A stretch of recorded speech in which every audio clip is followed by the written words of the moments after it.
Hey guys, today I'm going to be covering episode 14 of Jesus' Timeline. This covers the dinner that was in Jesus' honor after he had raised Lazarus from the dead. And they're at Lazarus' house with Mary and Martha and the disciples. So the first question is, was this time in Jesus' life a high point or a low point? I would say that it's a high point because of just Mary's sincere devotion and act of love to Jesus. Jesus did not get that response from very many people. So whenever Mary, does that, I just feel like it's a high point because she recognizes his value. Can you relate to this situation or any of the characters?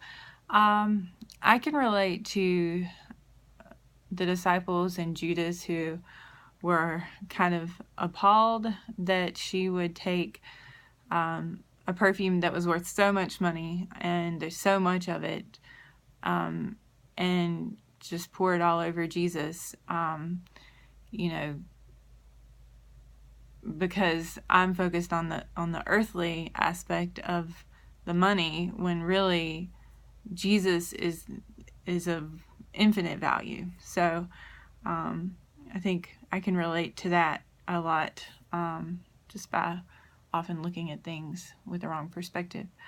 It says, in the Gospels, Mary is often pictured at the feet of Jesus.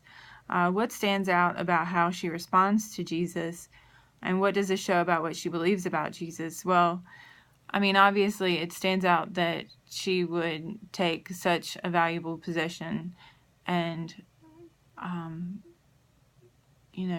pour it on Jesus. But really, though, what is amazing to me is that she poured it on Jesus' feet and wiped his feet with her hair. That's something that servants did, cleaning people's feet. But Mary took it a step further and got her hair down, and used her hair to clean Jesus' feet. Like, it makes me think about how John the Baptist says that he wasn't even unworthy. He wasn't even worthy to untie Jesus' sandals. And Mary gets that. She's nothing that she has is she going to withhold from him, because he is worthy of it all, even getting her hair dirty on his feet. He's worth it. And obviously she just believes that Jesus is worthy and good. Like, you can tell that she understands his goodness. She's seen him do all these amazing things, and he's brought her brother back to life. So she's full of gratitude. And she just believes that he's worth it. What does Jesus' response show about his heart and relationship with Jesus? Well, obviously, Judas, his heart is not focused on spiritual things. He obviously does not love Jesus. He does not have spiritual understanding, and he spent his whole time following Jesus, figuring out how he can make money off of that experience. He's regularly stole from the money bag. That's what it says. So anyway, it just shows that he doesn't value Jesus. I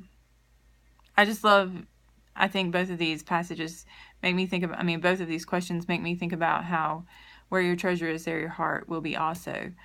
Mary's treasure is clearly in Jesus. There's every example of her shows that that's where her treasure is. And her heart is there. Her heart loves him. She's devoted to him. She adores him. Where Judas, he adores himself and money. And so he's clearly not invested in Jesus, although he's been with him for years. Isn't that funny? How you can be with somebody for years and still not be devoted to them, even though you followed them. So I think that says something about just our hearts and how easily deceived they can be. Also, Question 5 says, "In what do you invest most of your time and money, and what does that say about your heart and relationship with God?" Well, you know, I recently really tried to start dedicating a lot of my time at home in the evenings to study and read and just spend more time reflecting, and it makes a difference. And my heart is definitely growing in love for God. I don't have it all figured out, and I definitely don't have it all together, and I definitely still have time where I could give to Him. So, but yeah, you know, I would like to think that my life says that I love God, but it doesn't always. So anyway, that is my take on episode 14. I hope you guys have a good day.